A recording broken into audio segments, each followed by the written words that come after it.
Top quality और consistent performance के लिए सिर्फ सिल्वर पंप नाम याद रखना। ઘટની વિસાવદરની પેટા ચૂંટણી માટે આપના ઉમેદવારની જાહેરાત કરાઈ છે। ગોપાલ ઇટાલિયા વિસાવદરથી લડશે પેટા ચૂંટણી। આપના નેશનલ જોઈન્ટ સેક્રેટરી છે ગોપાલ ઇટાલિયા। ચૂંટણી પંચે હજુ જાહેર નથી કરી ચૂંટણીની તારીખ। ચૂંટણીની તારીખ પહેલા જ આપના ઉમેદવારની જાહેરાત।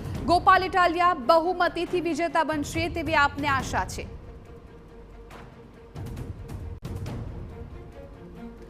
તો આપમાંથી ઇટાલિયાનું નામ જાહેર થયા બાદ ભૂપત ભાયાણીની પ્રતિક્રિયા સામે આવી છે।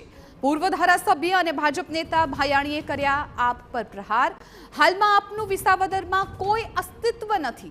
વિસાવદરની પ્રજા ભાજપને જ જીતાડશે।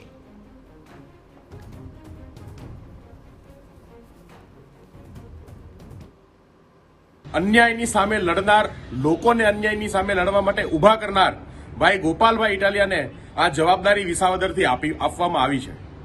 विसावदરના ખેડૂતો વિસાવદરના નાગરિકો માટે એક બહુ ખૂબ મોટો મોકો અને એક તક આ બુલંદ અવાજને વિધાનસભા પહોંચાડવા માટેની છે। આજે ગુજરાતની રાજનીતિની અંદર આવનાર દિવસોની અંદર આ ખૂબ મોટું પરિવર્તન આપણે સૌ જોઈશું। આમ આદમી પાર્ટી દ્વારા ઉમેદવારની જાહેરાત કરવામાં આવી છે, પરંતુ હજુ ચૂંટણી પંચ દ્વારા ચૂંટણીનું કોઈ પણ શેડ્યુલ કે તારીખો જાહેર કરેલ નથી અને આમ આદમી પાર્ટીએ પોતાના ઉમેદવારની જાહેરાત કરેલ છે।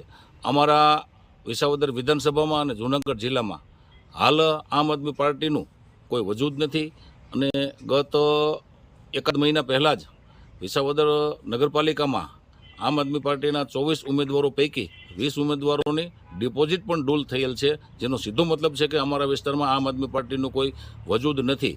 જે તે વખતે આમ આદમી પાર્ટીમાં અમો હતા એના કારણે જીત મળેલી હતી, પરંતુ હવે આવનારા દિવસોમાં અમારી ભારતીય જનતા પાર્ટીની ટીમ સુસજ્જ થઈ અને સામે ગમે એવા ઉમેદવારને હરાવવા માટે કટિબદ્ધ અને સક્ષમ છે। અમારા જિલ્લામાં ગત લોકસભાની સાથે પેટા ચૂંટણી માણાવદર વિધાનસભાની થયેલ હતી, એમાં પણ મારા પરમ મિત્ર શ્રી અરવિંદભાઈ લાડાણી કે જેઓ ભારતીય જનતા પાર્ટી તરફથી ઉમેદવાર હતા, તો અમારા જિલ્લાના તમામ કાર્યકર્તાઓએ ખભે ખભો મિલાવી અને એમને પ્રચંડ બહુમતીથી જીતાડેલ હતા અને જનતાએ પણ એનામાં વિશ્વાસ કરેલ હતો। અમારી વિસાવદર વિધાનસભાની જનતા પણ આવનારા દિવસોમાં ડબલ એન્જિનની સરકાર જે રીતે દેશમાં કામ કરી રહી છે માનનીય નરેન્દ્રભાઈ મોદી સાહેબના નેતૃત્વમાં અને શ્રી ભૂપેન્દ્રભાઈ પટેલ સાહેબના નેતૃત્વમાં, તો વિસાવદર વિધાનસભા દેશના હિતમાં અને રાષ્ટ્રના હિતમાં ક્યાંય પણ આવનારા દિવસોમાં પાછળ રહેવાની નથી।